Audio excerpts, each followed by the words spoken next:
એક શિવરાજપુર નામનું એક નાનકડું ગામ હતું. એ ગામમાં એક ગરીબ કુટુંબ રહેતું હતું. તે કુટુંબમાં એક નાનકડો છોકરો રહેતો હતો. તે છોકરાનું નામ રાજુ હતું. તે ભણવામાં ખૂબ જ હોશિયાર હતો. તે ભણવાની સાથે સાથે રમવામાં પણ ખૂબ જ મશગુલ રહેતો હતો. રાજુની માતા તેને ઘણી વાર સમજાવતી કે તું ભણવા બેસ, તું રમવામાં દિવસો પસાર ના કર. પણ ભણીશ તો તું મોટો ડોક્ટર બનીશ. પણ રાજુ જો શાળાએથી આવતો કે તરત જ તે ગામના પાદરે દડો બેટ રમવા જતો રહેતો હતો. કેટલીક વાર રાજુની માતા તે દડો બેટ પણ સંતાડી દેતી, જેથી કે રાજુ રમવા ન જાય અને ભણવા બેસે. રાજુ તે માતા પ્રત્યે પણ સભાન હતો.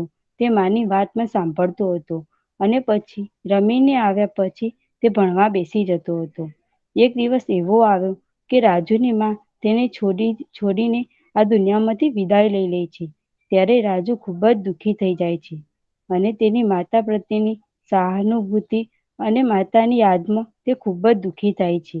રાજુની માતા જે તે દડો બેટ સંતાડી દેતી હતી, તે દડો બેટ લઈને તેની માતાને યાદ કરે છે અને તેના સ્મરણોને યાદ કરે છે અને તેની માતા સાથે વિતાવેલા યાદગાર દિવસો યાદ કરે છે અને તે ખૂબ જ દુઃખી થઈ જાય છે અને તે દડો બેટને તે માતાના સ્મરણો તરીકે તેને યાદ રાખે છે અને જ્યારે પણ માતાની યાદ આવતી ત્યારે તે બહાર કાઢીને દડો બેટ અને તે પોતાના જીવનમાં માતાની કમીને તે પૂરી કરતો હતો અને આમ તે પોતાનું જીવન જીવે છે. તો આ નાનકડી વાર્તા પરથી હું કેટલાક પ્રશ્નો પૂછી તેના તમે જવાબો આપજો. ગામનું નામ શું હતું? ગામનું નામ શિવરામપુરા હતું. બરાબર. આ વાર્તામાં છોકરાનું નામ શું હતું? આ વાર્તામાં છોકરાનું નામ રાજુ હતું. સાચું. રાજુ ભણવાની સાથે સાથે શેમાં મશગુલ રહેતો હતો? રાજુ ભણવાની સાથે સાથે રમવામાં મશગુલ રહેતો. ખૂબ જ સરસ. રાજુની માતા રાજુ રમવા ન જાય તે માટે શું સંતાડી દેતી હતી?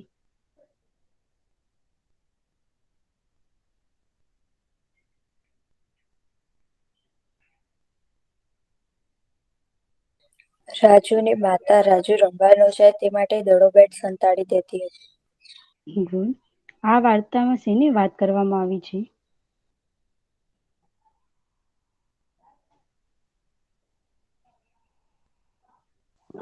આ વાર્તામાં માતાના યાદોની વાત કરવામાં આવી છે. સાચું.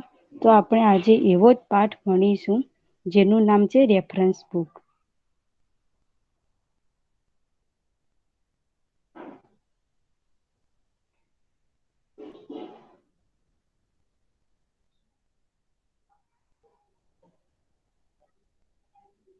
દેખાય છે બધા? હેલો.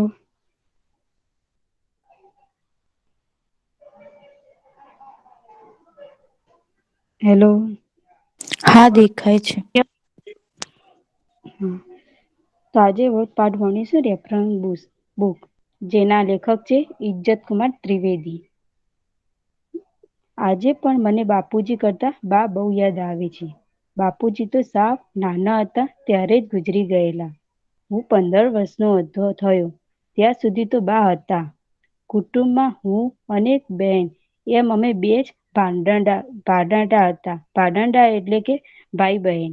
બાની ઈચ્છા એવી હતી કે હું ખૂબ ભણીને મોટો માણસ થાવ. બાપુજીના અવસાન પછી બા બિચારી પાળકા દરણા દળીને, કોઈના કપડાં ધોઈને કે પાળકા વાસણ ઉટકીને અને ભાઈ બહેનને ભણાવતી હતી. સાંજના હું નિશાળેથી આવું એટલે સૌ પ્રથમ બા મને એક પડી તાજું દૂધ પીવડાવી દેતી. નિશાળમાં હું આજે શું શું શીખ્યો તે પૂછતી અને પછી પાળકા કામ કરવા ઉપડી જતી. રાત પડે ત્યારે શેઠિયાઓના ઘરેથી વધેલું ઘટેલું ટાંકીને ઘરે લઈ આવતી. તેમાંથી પહેલા મને ખવડાવતી, પછી બહેનને અને છેલ્લે એ વધેલા ઘટેલામાંથી તે વધેલું ઘટેલું પોતે ખાતી. રાત્રે હું ફોટા વગરના મીઠિયા ફાનસ અજવાળામાં વાંચવા બેસું ત્યારે બા મારી પાસે બા બેસીને નજર ગસતી વેચતી. બા તો બિચારી અભણ હતી, તેથી તેને કંઈ ખબર પડતી નહીં. પણ મને ભણાવવાની ઉત્કંઠા એટલી તીવ્ર હતી કે ઘણી વખત પોતાની આગળી ચીંધીને મારા ટેબલ પર પડેલું કોઈ પુસ્તક બતાવીને કહેતી, ભાઈ, આ લાલ પૂંઠાવાળી ચોપડી તે હમણાં હાથમાં લીધી જ નથી, ભૂલી તો ગયો નથી ને? બાના પ્રશ્નનો જવાબ હું હસીને આપતો કે બા, એ તો રેફરન્સ બુક છે, એટલે જરૂર પડે ત્યારે જ જોવાય. ઠીક છે ભાઈ, તને ખબર હોય પછી કોઈ ચિંતા નથી, એમ કહીને બા મારા માટે ચા બનાવવા માટે રસોડામાં જતી રહેતી. હું મેટ્રિકની પરીક્ષા દેવા ગયો. તે દિવસે બાએ 2 પૈસા ઉછીના ઉધાર કરીને પણ લાપસીને રાંધી હતી. હું મેટ્રિકમાં પાસ થયો. એ પછીના મહિનામાં જ બાનું અવસાન થયું. બા વગરના જીવનના વિચાર માત્રથી હું થરથરી ઉઠ્યો હતો. બાની કોઈ તસવીર તો નહોતી, પણ તેથી બાની સ્મૃતિ જાળવી રાખવા માટે તપકીની ડબલી, એક દાંડી તૂટી ગયેલા ચશ્મા, સાડલાના 2 છેડાથી બાએ મારી આંખના આંસુ મળતી વખતે લૂછ્યા હતા તે સાડલો, અને જે ડબ્બામાં બા મારા માટે ભાગ રાખી મૂકતી હતી તે ડબ્બો, આ બધી વસ્તુઓ એક પોટલીમાં બાંધીને એક બેગમાં તાળું મારીને સાચવી રાખી હતી. પછી તો બાના આશીર્વાદથી હું ખૂબ ભણીને ડૉક્ટર થયો. એક મોટી હોસ્પિટલમાં હું ચીફ ઓફિસર પણ થયો. પણ બાના જેવો નિર્વ્યાજ પ્રેમ હું કદાપી પામી શક્યો નહીં. મારી પત્ની એક ડૉક્ટર છે, જેણે અમારા બધા છોકરાઓને અંગ્રેજી માધ્યમ જ મોટા કર્યા છે. માની જેવો નિર્વ્યાજ પ્રેમ માણવાનો કે જોવાનો મને કદી અવસર મળ્યો નથી. તેથી દોમ સહયાબીમાં પણ હું કદી બેચેન બની જાઉં છું.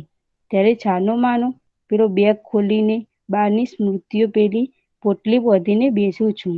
મારી પત્ની ચીડાઈને પૂછે છે, બેગમાં એવું શું રાખ્યું છે? આમ ગાડાની જેમ વારે ઘડીએ બેસી રહો છો? આ પોટલીમાં મારા જીવનની એક રેફરન્સ બુક છે, જરૂર પડે ત્યારે તે જોઉં છું. એમ કહીને હું પોટલી ખોલવા બેસી જાઉં છું. મારી મુશ્કેલી એ હતી કે હું તેને સમજાવી શકું તેમ નહોતો, પણ તેની મુશ્કેલી એ હતી કે સમજી શકે તેમ ન હતી. તેથી અમે બંને એકબીજાથી અબૂઝ જેમ જોઈ રહ્યા હતા.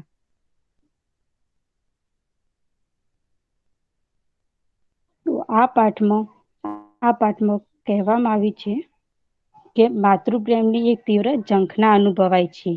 ગરીબ પરિસ્થિતિ હોવા છતાં પણ મા પોતાના બાળકોને ભણાવે છે. પોતાના પારકા દરણાદરીને કે ગરીબ બીજાના કામ કરીને તે ભણાવે છે, અને તેમાં સ્નેહની અનુભૂતિ થાય છે. ભણી ગણીને ડૉક્ટર બની ગયેલા લેખક જીવનમાં બાના જેવો નિસ્વાર્થ પ્રેમ જોવા મળતો નથી. જ્યારે પણ લેખકને માતાને જીવનમાં યાદ આવતી, ત્યારે તે પોતાના સ્મૃતિ રૂપે સાચવી રાખેલા પોટલીમાં તપકીની એટલે કે ચીકણીની ડબ્બી, દાંડી તૂટી ગયેલા ચશ્મા, માતાના સાડલા વગેરે જેવી યાદો તે પોટલી ખોલીને બેસી જતા. જ્યારે તેમની પત્ની તેમને કહેતી કે આમ શું ગધાની જેમ બેસી રહો છો, ત્યારે લેખક કહે છે, આ જ મારા જીવનની રેફરન્સ બુક છે. રેફરન્સ બુક એટલે માત્ર અભ્યાસ માટે નથી હોતી, જીવન જીવવા માટે પણ હોય છે. તો આ પાઠ ઉપરથી કેટલાક પ્રશ્નો પૂછીશ, તેના મને જવાબો આપજો. લેખકના માની ઈચ્છા શું હતી?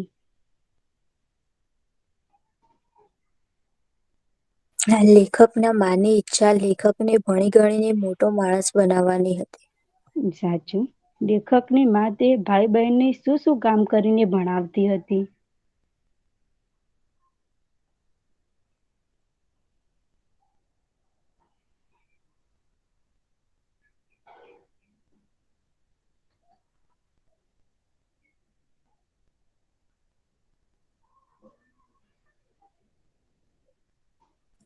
લેખકની બા ભાઈ બહેનને પારકા દરણા દળાવી, બીજા લોકોના વાસણ ઘસીને કે કપડાં ધોઈને ભણાવતી હતી. ગુડ. લેખક પરીક્ષા આપવા જવાના હતા, ત્યારે બાએ 2 પૈસા ઉછીના લાવીને શું બનાવ્યું હતું? લેખક પરીક્ષા આપવા જવાના હતા ત્યારે બાએ 2 પૈસા ઉછીના લાવીને લાપસી બનાવી હતી. ગુડ. લેખક કઈ પરીક્ષામાં પાસ થયા હતા?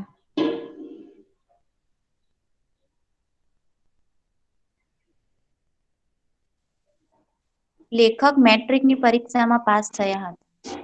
સાચું. લેખકે બાની કઈ કઈ સ્મૃતિઓ સાચવી રાખી હતી?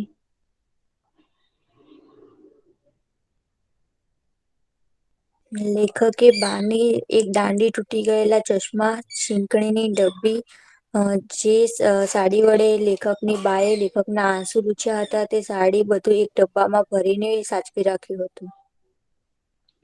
ગુડ. લેખક માટે બાની સ્મૃતિઓ બધેલી પોટલી તે શું હતી?